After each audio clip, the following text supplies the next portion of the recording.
Welcome to I news. పశ్చిమాసియా యుద్ధం ప్రపంచాన్ని చమురు సంక్షోభం వైపు నెట్టేస్తోంది.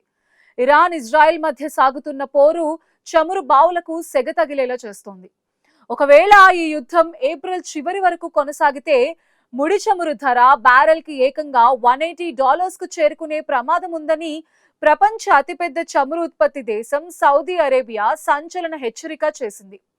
ఇప్పటికే ఇరాన్, ఖతార్, కువైట్ లోని కీలక చమురు క్షేత్రాలు, రిఫైనరీస్ పై దాడులు జరగటం ప్రపంచ మార్కెట్స్ ని కలవరపెడుతోంది. అసలు సౌదీ హెచ్చరికల వెనుక ఉన్న భయాలేంటి? ఈ చమురు యుద్ధం సామాన్యుడిపై ఎలాంటి ప్రభావం చూపిస్తుంది? ఇప్పుడు చూద్దాం. ప్రపంచ ఆర్థిక వ్యవస్థపై చమురు బాంబు పేలబోతోందా?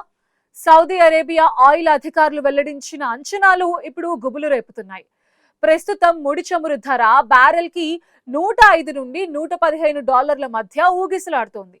కానీ ఇరాన్ యుద్ధం కారణంగా చమురు సరఫరాలో అంతరాయాలు గనుక ఏప్రిల్ నెలాఖరు వరకు కొనసాగితే ఈ ధర ఏకంగా $180లకు ఎగబాకవచ్చని సౌదీ అంచనా వేస్తోంది. అంటే పెట్రోల్, డీజిల్ ధరలు సామాన్యుడికి అందనంత ఎత్తుకు చేరుకునే ప్రమాదం ఉంది. గడిచిన 24 గంటల్లో పశ్చిమాసియాలో జరిగిన పరిణామాలు ఈ భయాలకు మరింత బలం చేకూర్చుతున్నాయి. ఇరాన్లోని సౌత్ పాటోడోమ్ చమురు క్షేత్రంపై ఇజ్రాయెల్ దాడులు చేయగా దానికి ప్రతీకారంగా ఇరాన్ ఖతార్లోని రాస్ లఫాన్, సౌదీకి చెందిన అరామ్కో క్షేత్రాలను లక్ష్యంగా చేసుకుంది. ఈ దాడుల వల్ల ఖతార్లో ఎల్పీజీ ఉత్పత్తి ఏకంగా 17% పడిపోయింది. ధ్వంసమైన ఈ మౌలిక సదుపాయాలను బాగు చేయడానికి కనీసం 3 నుంచి 5 ఏళ్ల సమయం పడుతుందని నిపుణులు చెబుతున్నారు. కువైట్ లోని మరో రిఫైనరీ కూడా ఈ దాడుల్లో దెబ్బతిన్నట్టు సమాచారం. అయితే ఈ ఉద్రిక్తతల మధ్య కొంత ఊరటనిచ్చే అంశం కూడా కనిపిస్తోంది. కీలకమైన చమురు మౌలిక సదుపాయాలను లక్ష్యం చేసుకోవద్దని అమెరికా అధ్యక్షుడు ట్రంప్ ఇప్పటికే ఇజ్రాయెల్ ప్రధాని నెతన్యాహుకి సూచించారు.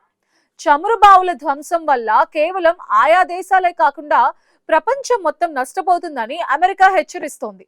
మరోవైపు భారత్ వంటి దేశాలు ఈ యుద్ధాన్ని ఆపడానికి చొరవ తీసుకోవాలని అంతర్జాతీయ నేతలు కోరుతున్నారు. ఎందుకంటే హార్మూజ్ జలసంధి మూసివేత, చమురు ధరల పెరుగుదల వల్ల ఏ సంబంధం లేని సామాన్య ప్రజలు తీవ్రంగా ప్రభావితం అవుతున్నారు.